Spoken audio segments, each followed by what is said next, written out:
What's up, my friend? Abby here, and welcome back to Ask Abby, where I answer your writing questions and help you make your story matter. I am so close, literally so close to being finished with the first draft of the book that I've been writing for over a year now. I started writing it in March of 2020, and it's now May of 2021, and I am very ready for this first draft to be over. Like, I love this book, I really do. It's one of my favorite things I've ever written, and it actually might be the next thing I publish. I am so all over the place when it comes to deciding what to publish next. It's ridiculous, actually. I've changed my mind on it like a million times now. But I don't know. I mean, it all depends on how I feel about it when it's over and when it is ready for the world to see it.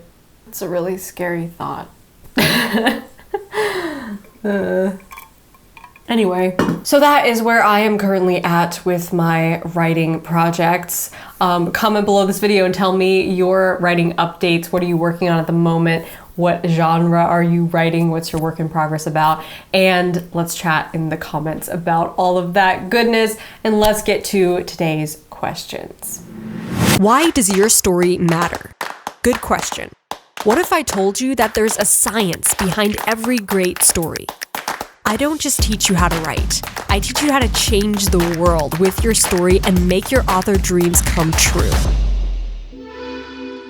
In case you're new around here and you're not sure how this works, here's the deal. You ask me questions and I show up here on YouTube pretty much once a month to answer those questions. I choose 3 to 4 questions each time, and you can submit questions to the show 2 ways. The first way is to hit the join button below this video, get on the inside of the YouTube community, and in the community tab, you will see the Ask Abby post, and you can post your questions there as a comment. Or you can go to patreon.com/AbbieEmmons, get yourself inside the inner circle group and post your questions in that group. Just make sure you hashtag it Ask Abby so that I see your question. Now, this time I did something a little bit different because I wanted to give everyone a chance to throw their question out there and see what this is like to have me answer your writing questions on YouTube. So I posted the Ask Abby post in the YouTube community for anybody to comment on, and I got 300 comments. So needless to say, I can't answer 300 questions in this video, but I chose 3 to 4 questions, as I always do, from that post to give you guys some helpful feedback. And if you like my feedback and like how this whole thing works, consider joining either the Patreon or the YouTube community so that you can continue asking me questions. And when there's less than 300, you have a higher likelihood of getting your question answered, obviously. Okay, let's jump into the questions. First question is from Grace. How do you create a ton of stories without always using the same kind of characters subconsciously? This is a great question because a lot of writers tend to gravitate towards the same type of characters because we all have favorites, right? We have a favorite type of character with a certain personality that we enjoy writing. And there is absolutely nothing wrong with that. So I would like to first answer, give a non-answer answer to this question, which is you don't have to drastically change your characters between stories or between books, okay? If you put out a book with characters that are a certain trope or personality that your readers really love, and you find that there's a good response to that, don't feel like, oh, my next book has to be totally different. Actually, it would be better, technically speaking, to give your readers something similar, even if that means the characters are falling into the same tropes or personality types. This is actually a great way to brand yourself as an author if you don't get bored writing it as the author, because chances are your reader will not get bored. If they read one of your books and they love the characters, they love their relationships, they love the dynamic of the different personalities, they will probably want to read something else by you that is very similar. A lot of published authors do this, and it is a good idea. It's a good strategy for keeping your readers coming back for more, because you come back for more of what you like. Actually, if you change too drastically, then you might even lose some readers because they might be like, oh, that's not what her other book was like. But I will say that's more like a tone, style, theme thing, so don't overthink that too much. If you want to make your characters different, as far as personality goes, although I feel like I'm writing the same character over and over again, just different name. Okay, if that's happening, my favorite hack is to use the Enneagram. And I've talked about the Enneagram before in this video. Check that out for more in-depth explanation of what the Enneagram is. If you're unfamiliar with it, it is a personality typing system. There are 9 personality types. They're all based off of beliefs. So each type has a core fear and a core desire. And going off of that, you can create some really great dynamic inner conflict without having to overthink it too much, especially if you tend to write characters that are like you. A lot of writers, especially new writers, will write characters and make their protagonist a lot like themselves. And that's a good thing to do because you can write from experience that way, but it gets boring after a while in my experience, and it might get boring for your readers as well. Branching out to other types of characters means understanding other personality types that aren't your own. And that's part of the reason why I love studying psychology and personalities, because it allows you to get inside another character's head and see how they see the world, based on what is their core fear, what is their core desire, what is the inner conflict they're dealing with. So Enneagram is a great shortcut to all of that. I highly recommend checking it out. Again, check out that video for like the quick and dirty tips. It comes with a cheat sheet that goes over all the Enneagram types, so you don't have to go super deep into it, but it is a great way to build dynamic characters that are different from each other. Next question is from CraftTuber. How do you push yourself to keep writing when you feel insecure about your work, like it isn't worth much? Think about your favorite book by your favorite author. Okay? You got it? Now, do you think that author, when they were writing that manuscript, do you think they ever felt insecure about it? Like they ever questioned whether or not it was good? Probably, yeah. They probably had a lot of days that were off days that they didn't feel like writing and they wrote anyway, or they wrote and they felt like this is not really that good. I'm not sure about this. I don't know if this is gonna end up being any good. Every writer struggles with self-doubt. The trick is not to never have self-doubt, it's to overcome that self-doubt and to cancel out those negative voices in your head that are trying to tell you, this isn't good enough. You'll never be as good of a writer as that person. If you need inspiration, all you have to do is remember, what is my favorite book by my favorite author? Did they ever feel insecure about it? Probably yes, but they wrote it anyway. They didn't let those voices of insecurity and self-doubt talk them out of their creative potential. Like, imagine how sad it would be if they had given up because they felt about their book like you feel right now about your book, and they were like, you know what? Maybe I'm just not meant to be a writer, and they didn't write the book that changed your life. How sad would that be?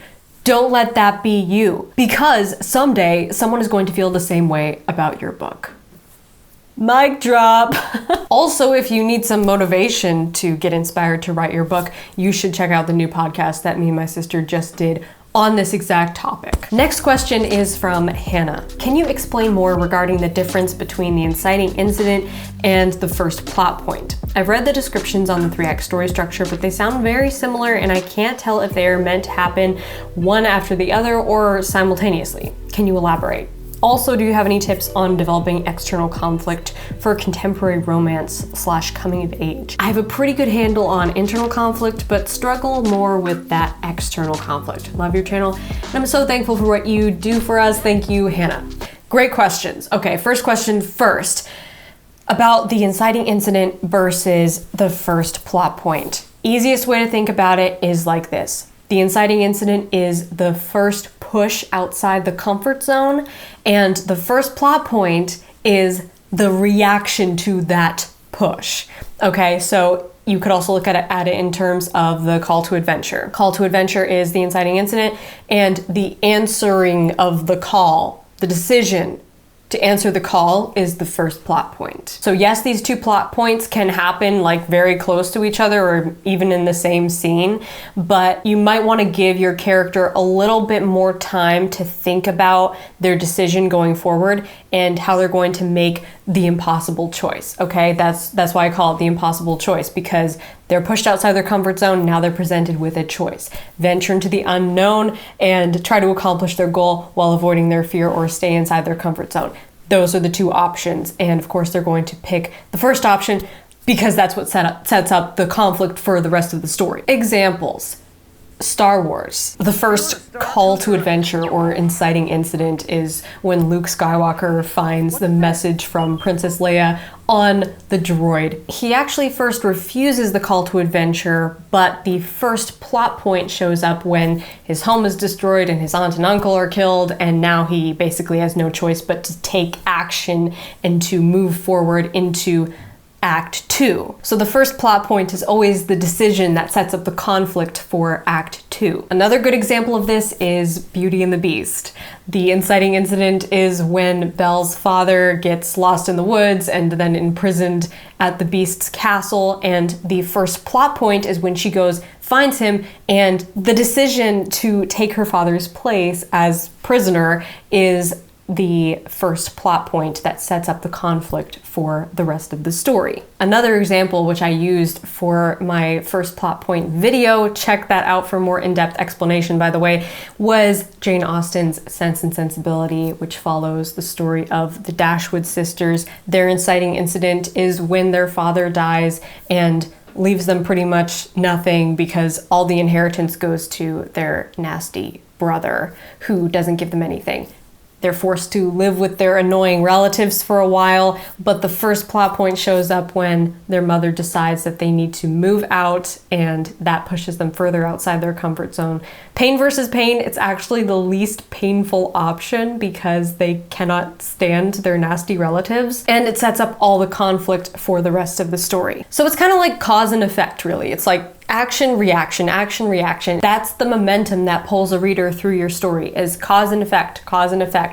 What's happening to the protagonist and how are they responding to what's happening to them? They're not a punching bag for external conflict. They are responding because of their own internal conflict. And I think that plays into the next part of your question, which is developing external conflict for a contemporary romance. It's really the same for every story because all external conflict is coming from the characters, okay? Whether it's another character perpetrating external conflict on the protagonist, or it's the protagonist bringing about all of this conflict through their own actions. At the beginning of the story, you will likely have external events happening to the protagonist that they can't necessarily do anything about, but they do have to respond to it. They can't just be a punching bag. Then what will unfold from their first decision, first plot point, is going to set up the rest of the external conflict. It's basically like the first plot point is that first domino falling over, and it sets off the rest of the dominoes, if that makes sense. Last question is from Ritisha. Hopefully I'm saying your name right. How do you stick to one project from start to finish without getting distracted by the other ideas that constantly bombard your mind while writing? Ugh, the struggle is real, isn't it? This is literally like the bane of my existence as far as writing goes. It is so hard to not get distracted by shiny new ideas or plot bunnies that pop up in your mind. I have struggled with this a lot in the past, and I think it's something that I will continue to struggle with forever. And I think as long as you're a writer who's constantly having good ideas, it's good to be excited about those ideas. You need that excitement, that inspiration, that motivation in order to write that someday, but not necessarily today because you're working on something else, right? However, you should not neglect those brilliant ideas that you get really excited about. You should develop those ideas and spend time with those ideas, nurture that excitement and that inspiration, but don't let it steal the time that you would have worked on the project you're supposed to be working on. The first thing I do when I get a new idea that I'm really excited about is I go and write it down. I write down everything that came to my mind, and later I might look at it and be like, Why was I excited about that? I don't see the potential anymore, but it's good to write it down anyway. It's a good way to avoid the forbidden fruit syndrome of thinking about this project over and over and over again and wanting to write it even more because you keep telling yourself that you can't write it right now. Actually, someone commented on this question and gave some great advice in their reply to set aside time to brainstorm this idea, and I totally recommend that as well, so that you're not letting it steal the time that you're going to give to your other project that you're sticking to and persevering on. But you are also setting aside time to take this other idea seriously and develop it and nurture it. So bottom line, don't be afraid to develop those ideas on the side, but don't let them steal time away from you. Okay guys, awesome questions as always. I hope you got something valuable out of my replies. If you would like your question answered here on YouTube, you know what to do. Hit the join button below this video or go to patreon.com/AbbieEmmons and get yourself inside the Inner Circle Facebook group. We have an awesome writing community there of writers just like you, and we have so much fun talking about stories and swapping ideas. I hope to see you over there or inside the YouTube community. Again, this was a special edition of Ask Abby where I let anybody ask a question, but like I said at the beginning of the video, I got 300 comments and I wasn't able to answer them all, obviously. So if you get inside the YouTube community by hitting the join button below this video or joining my Patreon, your question is way more likely to be answered next time. Smash that like button if you liked this video, and be sure to subscribe to this channel if you haven't already, because I post writing videos and publishing videos every single Wednesday, and I would love to have you here in the community. Until next week, my friend, rock on.